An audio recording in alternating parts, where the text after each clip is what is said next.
चला आता next lesson आहे 9 नंबरचा लेसन. मस्तपैकी मोठा लेसन आहे, तुम्हाला अभ्यास करायचा आहे त्या लेसनचा पण. थांबा, त्या लेसनचं नाव बघून घ्या मग आपण पुढे जाऊ. ओके थांबा, त्या लेसनचं नाव कुठे गेलं? सॉरी, लेसनचं नाव आहे money market and capital market in India. आता या लेसनचा आपल्याला काय बघायचं आहे? क्वेश्चन आन्सर्स बघायचे आहे. चला पहिला क्वेश्चन काय आहे? Development of financial institution were establish to. Development of financial institution were establish to म्हणजे फायनान्शियल इन्स्टिट्यूशन. मग याला तुम्ही काय म्हणणार मराठीमध्ये बरं? वित्तीय संस्था. वित्तीय संस्था या का बरं ओपन केल्या गेल्या? तर या ओपन केल्या गेल्या specially for this to provide short term funds.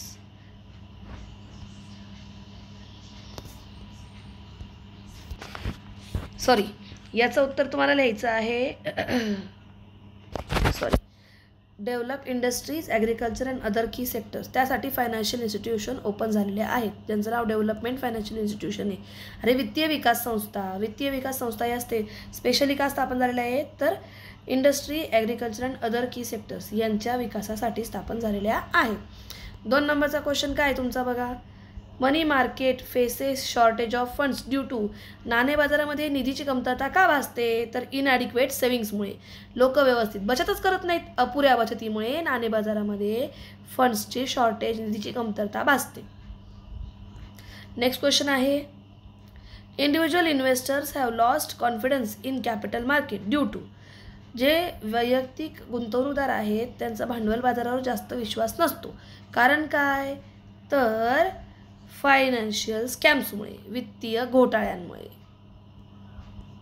Next question आहे commercial bank act as a intermediary in financial systems to what. Commercial bank intermediary म्हणून काम करते फायनान्शियल सिस्टीममध्ये. कारण काय? तर याचं कारण आहे स्पेशली, याचं कारण आहे तुमचं हे वालं, एक मिनिट थांबा.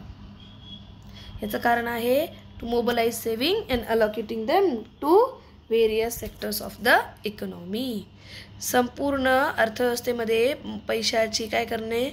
पैशाचे अलोकेशन, त्याला म्हणतात वाटप करणे, निधीची वाटप करणे आणि सेविंग्स म्हणजे बचतीची गतिशीलता वाढवणं, या 2 कामांसाठी. नेक्स्ट आहे तुमच्याकडे मनी मार्केट. मनी मार्केट हा आहे शॉर्ट टर्म फंडसाठी, तर लॉंग टर्म फंडसाठी आहे कॅपिटल मार्केट म्हणजे भांडवल बाजार. हे दीर्घकालीन निधी भांडवल बाजारातून आपल्याला मिळते. इथे लेस दॅन 1 इयर असतं आणि इथे मोर दॅन 1 इयर असतं. सेंट्रल बँक म्हणजे RBI, मध्यवर्ती बँक RBI आणि व्यापारी बँक SBI.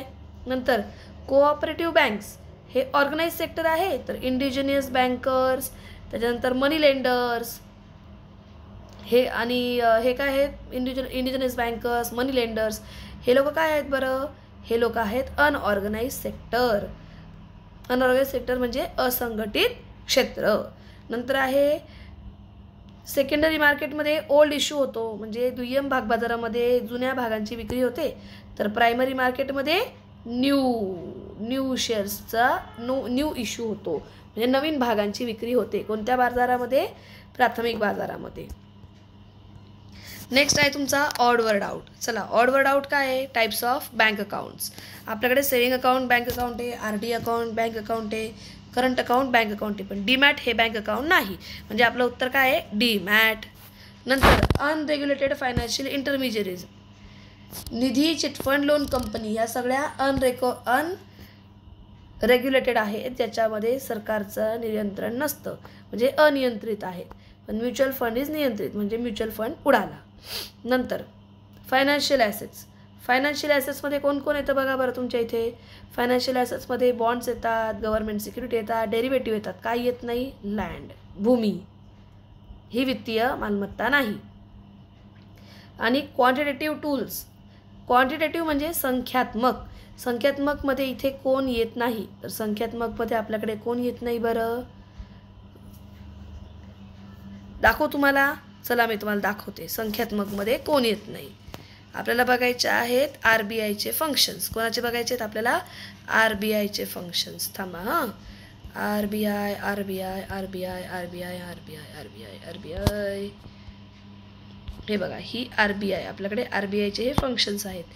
क्रेडिट क्रिएशनवर कंट्रोल करणं, कंट्रोलर ऑफ क्रेडिट. हे बघा, क्वांटिटेटिव्ह काय काय बरं? क्वांटिटेटिव्हमध्ये हे बघा, हे 3 लोक आहेत.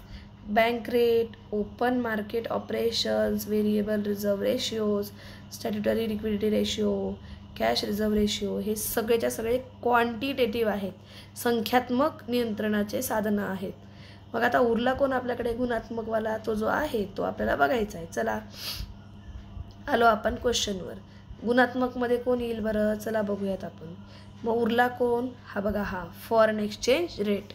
कारण विदेशी विनिमयाचा दर आणि क्वांटिटेटिव्ह टूल्स याचा काहीही संबंध येत नाही. हे पतनिर्मितीवर काय करतात? नियंत्रण करतात. ओके, नेक्स्ट क्वेश्चन बघा. असर्शन आणि रिझनिंग. आपल्याला नेक्स्ट क्वेश्चन काय बघायचं आहे? असर्शन आणि रिझनिंग. असर्शनमध्ये काय दिसतंय बघा बरं तुम्हाला. Money market economises the use of cash. नाणे बाजारामध्ये पैशाचा वापर पुरेपूर केला जातो. Money market economises the use of cash. बरोबर आहे ना?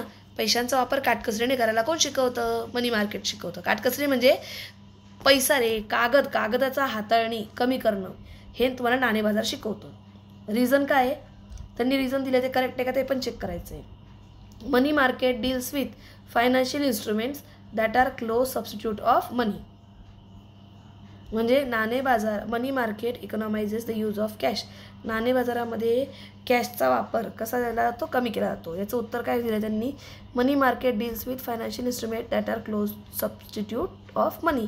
येस, अरे नाणे बाजार तुम्हाला पैसे कमी वापरायला शिकवतं, म्हणजेच ते तुम्हाला चेक वापरायला शिकवतं, फोनपे, डिजिटल वॉलेट्स ते वापरायला शिकवतं.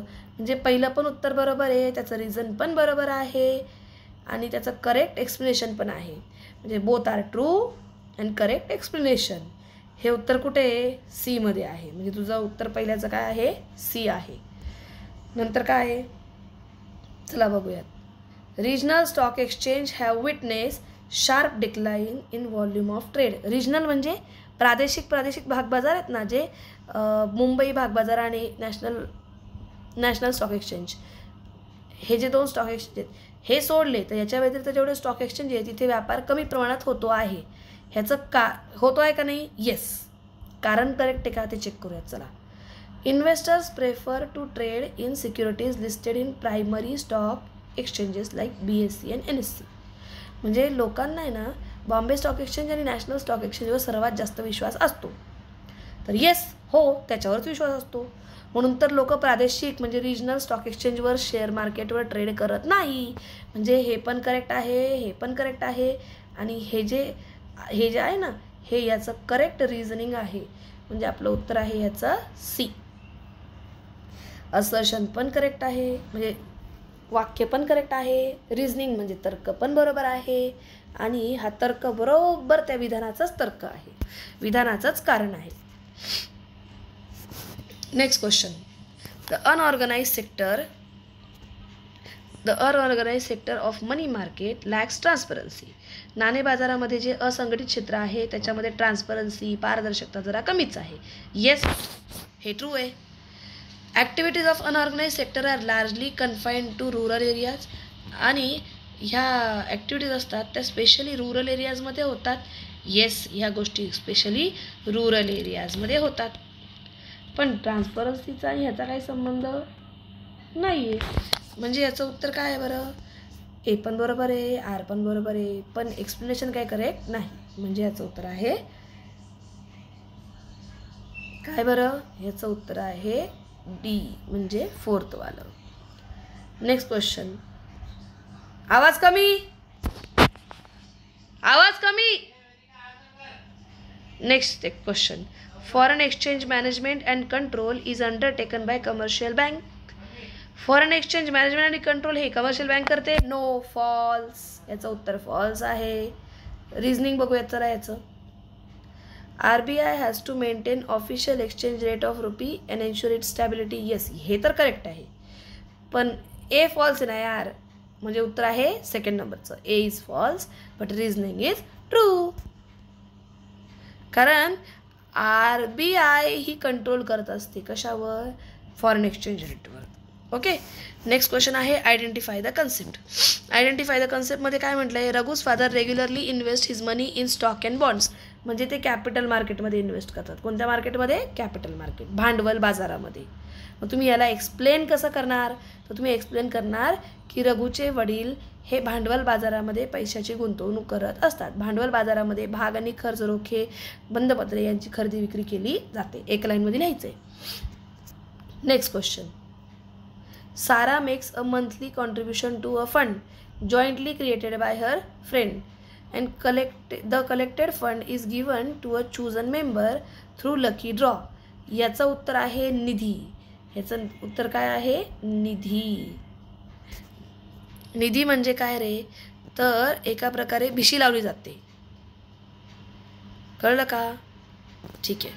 आणि याच्याबद्दल तुम्ही काय लिहाल, निधी इज अनऑर्गनाइज सेक्टर. निधी हा अनऑर्गनाइज सेक्टरमध्ये चालणारा प्रकार आहे.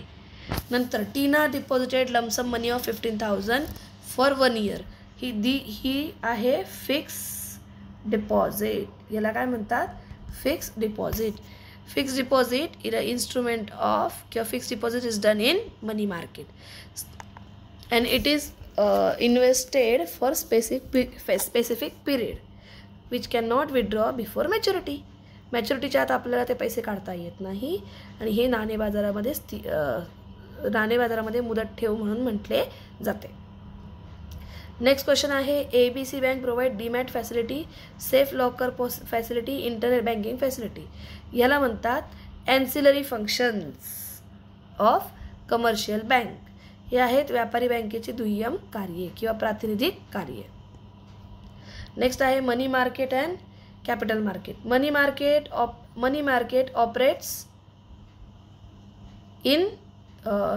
Operates for less than 1 year. Capital market operates for more than 1 year. नाणे बाजारामध्ये एका वर्षापेक्षा कमी कालावधीचे व्यवहार होतात, तर भांडवल बाजारामध्ये निधी मिळतो, तर भांडवल बाजारात 1 वर्षापेक्षा जास्त कालावधीचा निधी मिळतो. Funds are available in money market for less than 1 year आणि funds are available from capital market more than 1 year. मग तुम्ही दुसरा फरक लिहिणार याच्यामध्ये, examples of money market, RBI आणि कमर्शियल बँक्स, व्यापारी बँक आणि मध्यवर्ती बँक. आणि कॅपिटल मार्केटमध्ये तुम्ही काय म्हणाल, प्रायमरी मार्केट आणि सेकंडरी मार्केट, प्राथमिक बाजार, दुय्यम बाजार. ठीक आहे. नेक्स्ट आहे demand deposit, time deposit. Demand deposit कसं म्हणाल, demand deposits means the deposit which can be withdrawable at demand as and when required.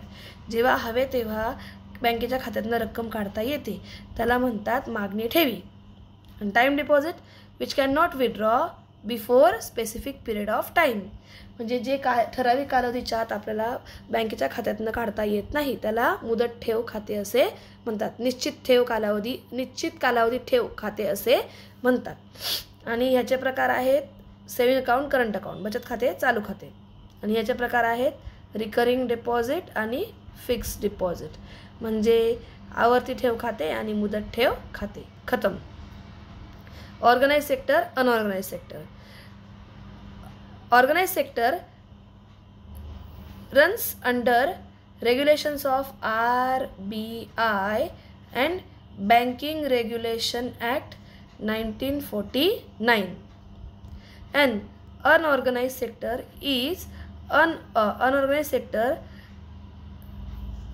No rules can be regulated to unorganized sector. Unorganized sector cannot be regulated by any rule.